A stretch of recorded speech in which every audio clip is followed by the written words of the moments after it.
So far, we have discussed about the overview of data communication, networks, building networks and its types, overview of internet, protocol layering.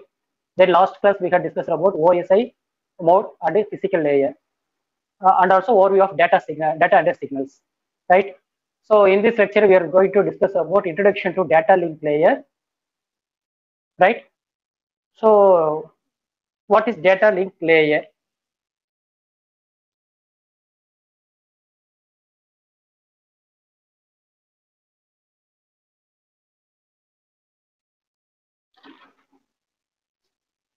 Anyone have some idea about the data link layer? So data link layer, it provides the building blocks for communication across a variety of physical media.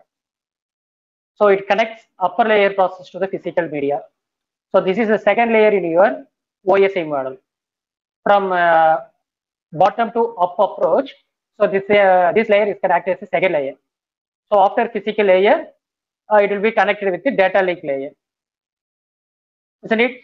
So physical layer here, it will do our message will be converted into bit format, but data link layer, our message will be converted into frame. Okay, data frame, we call it as data frame. So here in data link layer, this mainly this layer is associated with your MAC address. It means it is encapsulated with your physical layer. So it consists of MAC address. So we all know about the MAC address, which is embedded in your NIC card, that is network interface card, right? So MAC address means it is a unique identifier for network adapter. So unique identifier, which means it's a sort of like a serial number. So the MAC address is also called as physical address because it physically stays with your network adapter. So wherever it goes, layer 2 will have your source MAC address as well as destination MAC address. So this is about the data link layer. So in addition to that, we can have data link layer. The main function of this layer is to ensure that the data transfer is error free from one node to another node. So our data link layer, which to ensure that the data transfer is error free transfer, whether our data is completely reaching our destination, okay, without losing any data. So this process will check by the data link layer. So data link layer, it ensures that the data transfer is error free from one node to another node over the physical layer.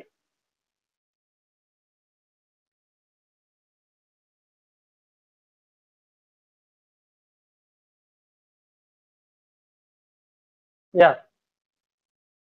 So here, transmitting and receiving the data frames.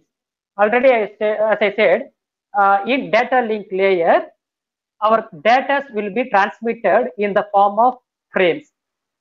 So here, transmitting data frames and receiving data frames, which are sequentially, which is managed by this layer.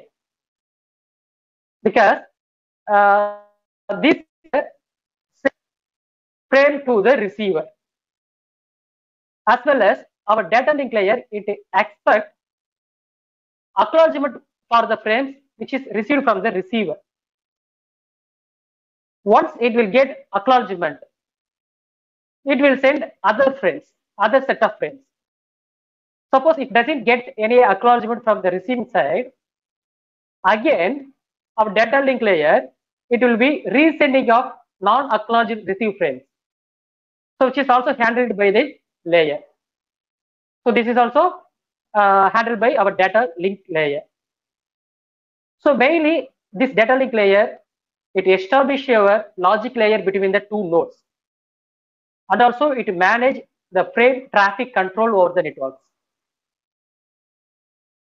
So main thing is, if the signal transmitting node is to stop when the frame buffer is full. So when the frame buffer size is full, means they can't able to transmit the node to the receiver if the receiver buffer is full. So the waiting for until they will get reduced. So here, what are the protocols which are used in this data link layer? Which means in data link layer, we are using the most popular protocol is ATM protocol, SLIP protocol, freight relay protocol, point-to-point protocol (PPP). Most popularly among this protocol, ATM and frame relay are mostly used in this data link layer. Okay. Am I clear now? Data link layer. What is data link layer? Anyone? Students? Gopal or Krishna, are you there? Yes, sir. Yes, sir.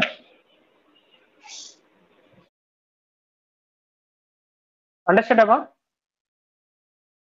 Shall I repeat it in Tamil?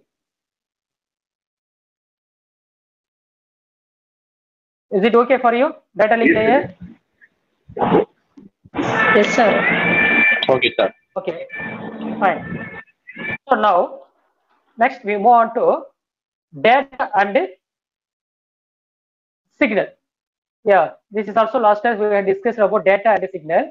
Now I will show you some real-time example for that data and signals in data communication. See this one. Yeah. So here the main function of the physical layer is moving information in the form of electromagnetic signal across the transmission media. Yeah. As I said yesterday, our signal, whatever signal or whatever information want to transmit through any media, once it come out from the device, it will convert it into in the form of some form of signal. So mostly our signal, it will be in the form of electromagnetic, that is EM signal. So it consists of both electrical signal as well as magnetic signal. So it will convert it into electromagnetic signals. Okay. So here the information may be in the form of data or voice, it may be the picture, or it may be the certain files or video files, or whatever it may be. Okay. So generally our information is usable to a person or applications, not in the form of that can be transmitted over a network. So in this slide, what it will talk about means, so main thing is our signal, it will come out from the device, that is in the form of some form of signals. Okay, that is what we call it as electromagnetic signal, EM signal. Okay, so here transmission media, where how our electromagnetic signal will be traveling from one node to another node. So through the media, transmission media. So it may be either physical path, virtual connection path, or physical path. Okay. So in physical path means there is some dedicated link between the two devices. Virtual connection, so it will be traveling in the air. Okay. Next thing is analog versus digital, because signals and data are mainly classified into these two types only. One is analog and another one is digital. So analog, it refers to something that is continuous set of data and all possible point between. So it means, so analog means a signal, it will be having the continuous set of data. So it means the signal, it will define for every value of time. So that is what we call it as analog signal. For example, keyboard voice. Whereas digital means it refers discrete set of data. So only at a certain point of time or at instant only we have the signal. For example, your data stored in the memory of your computer in the form of zeros and ones. So zeros and ones are in the discrete in nature. Or your recording audio file will be stored in your disk. So that is also digital signal. Or if you want to take a weather report, okay, so this is also discrete only, right? Then your mark grading system, this is also discrete. Okay, these are the examples for digital signals, so which are in the form of zeros and one. So analog signal is a continuous waveform, but digital signals are discrete waveform, right? See the graph. So this is the analog signal. So this will be the continuous waveform with respect to time, whereas digital signal, it is a discrete waveform. Okay, so this one is 1 means the signal becomes 0, again 1, then 0, 0, then 1, like that. So signal can be analog or digital. Okay, so analog signal can have the infinite number of values in a range, but digital signal have a limited number of values. So because it is infinite, because the signal will be continuously flowing. Okay, and also continuous signal, analog signal, there is no any particular shape for to design the analog signal. Okay, it may be the any shape, so it may be irregular or whatever shapes, but the main thing is signal should be a continuous one. Okay, so that is what analog signal. See, this is the both analog as well as digital signal. I can be a two forms. Can be represented in two forms. One is periodic analog signal or periodic digital signal, or aperiodic analog signal or aperiodic digital signal. Okay, so periodic, you know that. So periodic means the same signal, it will be repeated after certain time period. If the same signal, it doesn't repeat after certain regular of time period, we call it as aperiodic signal. See, consider this graph. I'll enlarge this graph for you. Is it visible for you? Yeah. So this is the continuous time signal. I'll take pen here. So this is the up to this area, we called it as one time cycle, one full cycle, a complete one full cycle. Okay, what T. So this complete full cycle, it will be again, it will repeated here. Okay, up to this one. Whether it is start from here to this place. So that is 2T, then 3T, then 4T, like this. Okay, so after certain time period, the same signal, it will be repeated, means periodic analog signal. So here also the digital signal also, from it start from here and end up with here. So up to this we call it as T, full time cycle. Then again this same signal from low to high is called another T. So again low to high, another T, again low to high, another T. So the same signal, it will be repeated here. Okay, after certain time period. So we call it as digital periodic signal. If doesn't repeat, we call it as aperiodic signal. Okay.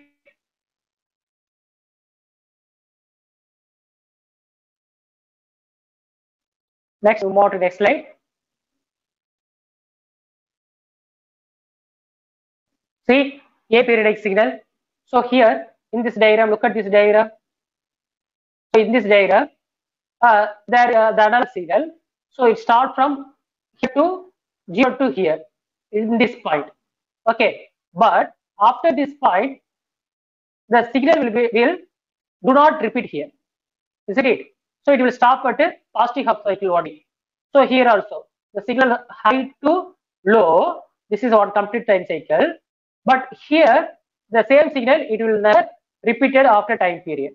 Okay, so this is what we call it aperiodic analog signal, aperiodic digital signal, right? Next, analog signals, it can be classified as two forms. One is simple form and another is composite form. So simple analog signal, which means a sine wave. So sine wave, which cannot be decomposed into simpler signal. Okay, but a composite analog signal is composed of multiple sine waves. Okay. Any waveform consists of single sine wave, means simpler form or simple analog signal. So a waveform, it contains multiple number of sine wave, means we call it as composite waveform. Okay, in this figure it shows the simple waveform. Okay, so suppose in this waveform itself we can have one more sine wave, or number of sine waves are increasing, we call it as composite waveform. Okay, sine waves are fully described by these three characteristics. One is amplitude, as well as phase, as well as frequency, then phase. Okay, amplitude, period, frequency, phase. So these three main parameters only we focused on any waveform, not only sine waveform or any waveform. Okay, if you want to analyze the any signal, you are going to find out this amplitude value, period value, frequency value, and phase value. Okay, you all know that which one is amplitude here. This is the sine waveform. Look at this graph. So amplitude is generally it is measured in terms of volt, ampere, or watts. So depending on the type of the signal, it may be get varied. Okay. So this consider this is the example of analog sinusoidal signal. So maximum amplitude level is this portion, peak of this waveform. This is the maximum amplitude level. So here under this we have minimum amplitude level. So this is maximum value. This is minimum value. So in this portion it represents amplitude at time t1. So amplitude, if you want to find out the amplitude value for at time t1 means you plot this line here. So this portion represents amplitude at time t1. Okay. So horizontal axis it represents the time period. Vertical axis it represents the amplitude value. Phase you all know that. So this is the phase angle. 0 degree means here, 90 degree here, then 180 degree here. Okay. So vary of shape. So depending upon the phase shift, it will be get vary. That is sine of omega naught t plus theta. So omega naught t plus theta is represent the phase. Is it? So consider this graph. So amplitude of a signal is the value of signal at any point on the wave. It is equal to the vertical distance from the given point on the waveform from the horizontal axis. That is what amplitude. So next thing is frequency. So period and frequency. Period means it refers to the amount of time in signal. Okay. A signal needs to be a complete one cycle. One complete cycle it represents the period signal. Okay. One complete time cycle. So for example, one complete time cycle. So which means this is your signal. You start from here, then moving here and reach at this point. Okay. So this it represents one complete time cycle. This is what we call it as period. Okay. So frequency it refers to the number of periods in 1 second. That is what frequency. So because this is time t. Okay. The frequency of the signal is the number of cycles per second. So with respect to the inversely proportional to time period. So frequency is the rate of change with respect to time. So f which is equal to 1 by t. F which is equal to 1 by t. Okay. Yeah. Change in short span of time. If time is will be changing at a very short span means we call it as high frequency signal. If change over the long span of time, we call it as low frequency signal. Suppose if a signal does not change at all, either short span or long span, what will happen? Your frequency f become 0. Suppose if a signal is changes instantaneously, now it becomes infinite. Okay, now you understand. If the time period get increases, we get suppose for example if your time get increases here, what will happen? For example, low frequency f will be you get f value should be low. Okay, so frequency is very low. If t will be increasing, frequency is low. If t will be reducing, frequency is high. Okay, so short span means high frequency, long span means low frequency. Suppose if the signal does not change, okay, it means frequency becomes 0. Or if a signal is instantaneously changing, means your frequency becomes infinite. Okay.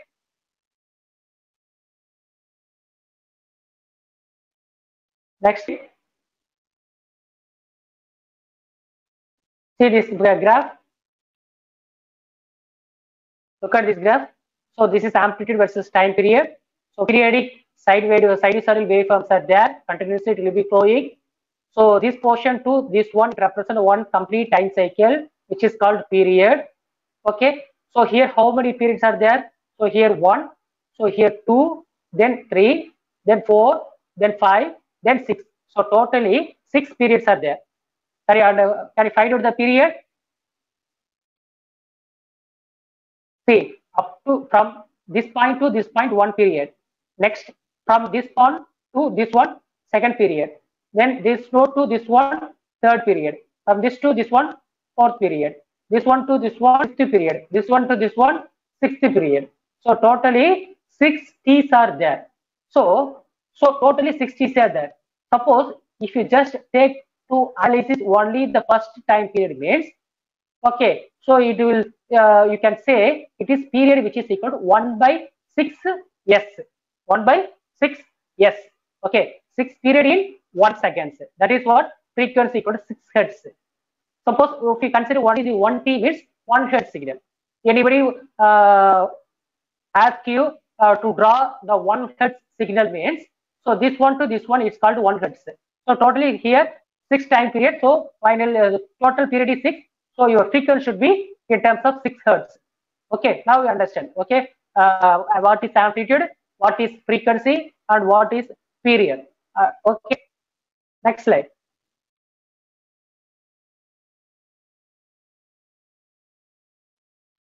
See the value for frequency and period, unit of period and frequency here. I will be giving the some unit for period. Okay, suppose if seconds means corresponding number will be written as 1 seconds.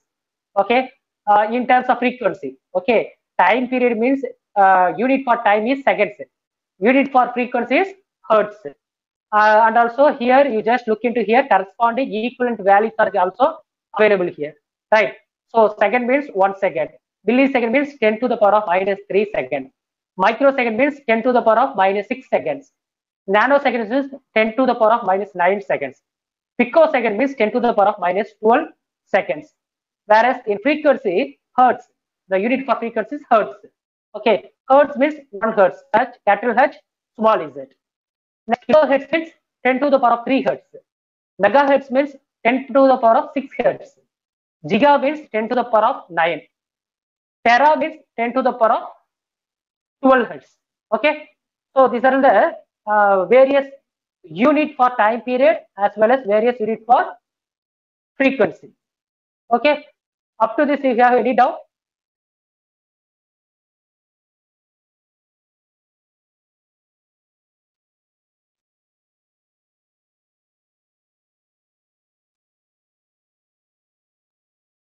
Yeah, we are hanging my screen. If you have any doubt, you can ask me now, right now. Students? Yeah, you don't have any doubt. Okay. So next, the frequency in the period. So frequency period is the amount of time it takes a signal to complete one size cycle. So that is the period. Frequency means the number of cycles per second. That is the frequency. So frequency which is equal to 1 by period. That is f equal to 1 by t. So period equal to t equal to 1 by f. Okay. See, consider this is the one example for you. Okay. Now express a period of 100 milliseconds in microseconds. Okay, milliseconds in microseconds, and express the corresponding frequency in kilohertz. Okay, so from the table 3.1, so this is your table. So here milliseconds means 10 to the power of minus 3, microsecond means 10 to the power of minus 6. Okay, so now we find out equivalent value for 1 milliseconds. We make the following substitution. So here 100 milliseconds will be there. So 100 into t means 10 to the power of minus 3 seconds. So 100 into 10 to the power of minus 3 into in terms of microseconds, no? So micro means 10 to the power of 6 seconds. So which is equal to 10 to the power of 5 microseconds. So now we use the inverse relationship to find out the frequency, changing the hertz to kilohertz. Right. So 100 milliseconds will be given. So 100 into 10 power minus 3 seconds, which is equal to 10 power minus 1 second. So frequency which is equal to what? 1 by time period. So 1 by 10 power minus 1. So it means 10 into 10 power minus 3 kilohertz, which is equal to 10 power minus 2 kilohertz.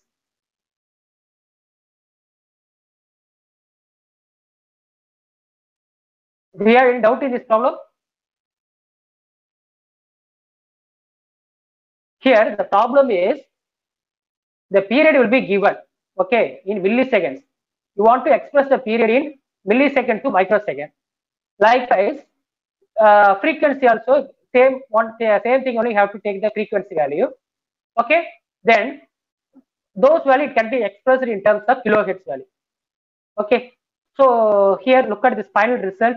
So this is 10 to the power of 5 microseconds value, that is microsecond. So this one is in terms of kilohertz, 10 to the power of minus 2 kilohertz, right? First time told 40, yeah. Then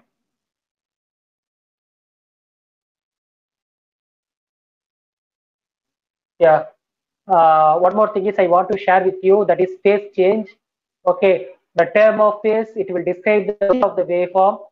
It relative to the time is 0. Okay, I'll show here 3 different phases sinusoidal waveform. So first one is 0 degree. So the phase is measured in terms of degree or radians. Okay, degree means 360 degree or 2 pi radians. Okay, so this is a 0 degree phase shift, because the sinusoidal signal will start from here. Our sinusoidal signal will start from 90 degree. So degree phase shift angle. Okay, then this one is under this here. So 180 degree phase shift. Okay, so previous one, top one is 0 degree. Okay, below is 180 degree. This height should be the 90 degree.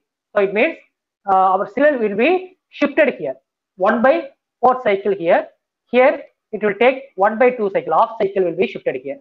Okay, so this is what frequency, phase shift of the sinusoidal waveform. Okay, so this is amplitude changes here. Look at this graph. Okay, in this graph, this is a constant sinusoidal waveform will be traveling here, but suddenly it will get increasing. Now your amplitude of the signal is changing. Okay, so this is how your amplitude will be changing, means like this. Okay, this is maximum amplitude for this sinusoidal. This is the maximum amplitude for this sinusoidal. If it is here 5 volt, means here 10 volt. So there is some difference between these two amplitude changes, right? Next thing is frequency changes. Look at this graph. So time period should be changing, isn't it? So high, it will increasing time period. So here it will compress the time period. Okay, so this graph, it shows the frequency changing graph. This one is amplitude changing graph. Okay, I'll show phase change also. So here it start from 0 to this one. Okay, this is no phase change, because there is no phase change in this found in this graph. But 90 degree phase shift, look at this here, 90 degree phase shift.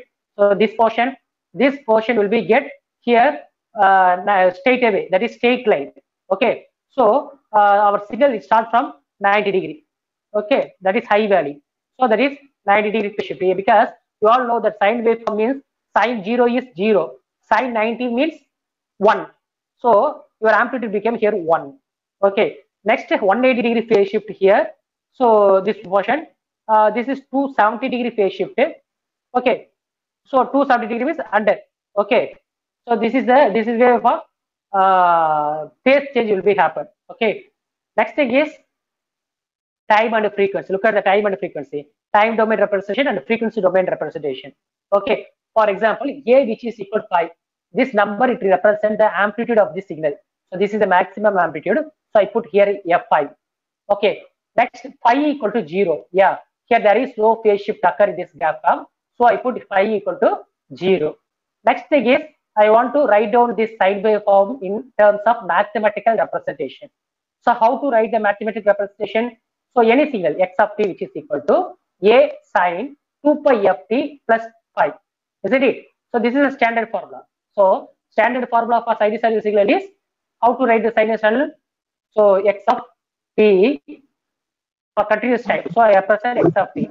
So which is equal to a sine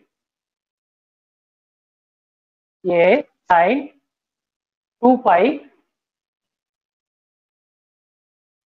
f t plus phi, phase shift. So this is a standard representation method for representation for sinusoidal waveform. So look at this problem. So a, which is equal to phi. Okay, I find out phi value. Phi, there is no phase shift, so it becomes 0. So it also cancelled out. So now it become, I replace a by phi. Okay, so here 2 pi f t. What is that frequency f? So here frequency f is which is equal to 4. F equal to 4. Okay, because it is complete time cycle, f equal to 4, so 2 pi 4 t, 4 time cycle. 1, 2, 3, then 4. So total is 4. Frequency should be 4. So our frequency of the signal is 4 Hz signal.